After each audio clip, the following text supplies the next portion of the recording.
You might think that the story about a wounded soldier and the nurse who cares for him falling in love is nothing special. You may even consider it a cliché, and for good reason. It's such a common phenomenon it's actually received a name, Florence Nightingale syndrome. Though the name actually refers to the nurse falling in love with the patient and not the reverse as many people tend to believe. It's a common occurrence on many hospital-themed television shows, like Grey's Anatomy or House, but there's also incidences of it on Lost, Downton Abbey, even Gossip Girl. So while this plot may seem played out now, please remember that when Ernest Hemingway published A Farewell to Arms back in 1929, none of these TV shows existed. And while the novel's main character, Frederick Henry, was certainly not the first patient to develop a romantic relationship with his nurse, this plotline was more innovative then than it is today. It's also written by Ernest Hemingway, a real contender for the title of Best American Author of the 20th Century, so it has that going for it too. Hemingway's own experiences with the Italian army informed a lot of this novel. As I walk you through the book, I'll point out some of the main characters and plot points that were pulled from Hemingway's own life experience. Spoiler alert, there's lots of them. The character of Frederick has many similarities to Hemingway. For starters, he's an American living in Europe. Hemingway spent a lot of time in Europe working for the Red Cross and also as a foreign correspondent for various American publications. Both the character of Frederick and Ernest Hemingway himself worked as ambulance drivers for the Italian army in World War I, got injured, and fell in love with the nurse who cared for him. In Hemingway's real life, the nurse in question was named Agnes von Kurowski. In A Farewell to Arms, her name is Catherine Barclay. The character of Catherine Barclay has sparked a lot of debate amongst literary critics, particularly in relationship to what her character says about Hemingway's attitude towards women. Catherine, by Hemingway's description, is almost impossibly beautiful, with apparently the most amazing hair this side of Rapunzel.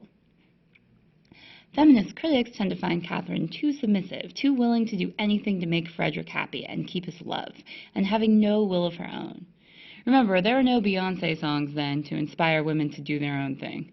Others argue that because we only know what Catherine says and does and not how she thinks, we can't be sure of her motivations or know for certain when she's being serious or ironic, and we should give Hemingway the benefit of the doubt. Ultimately, it's the reader's call.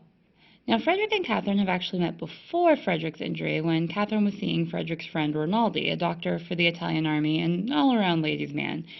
So he's far from devastated when Catherine takes a fancy to Frederick instead. Though, of course, Frederick isn't pleased when he gets injured in the war, he is happy when he finds out the hospital he's been sent to recover at is the same one where Catherine is stationed. At this point, their relationship is little more than a mutual flirtation, heavy on game playing and insincerity. Over time, though, their relationship develops both emotionally and physically to the point that Catherine becomes pregnant. Not long after receiving this news, Frederick learns that he has to return to the war, though he and Catherine swear their love and fidelity before parting. Once back at the front, a skirmish with the German troops occurs, and Frederick barely escapes with his life. Despite the guilt he feels for those who died and those he abandoned, his main focus is getting back with Catherine and living a happy, normal family life together with her and the baby.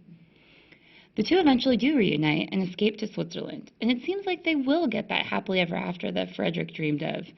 But Hemingway was nothing if not a realist, so he isn't going to end his novel with the typical happy ending, especially since his own war romance didn't end happily.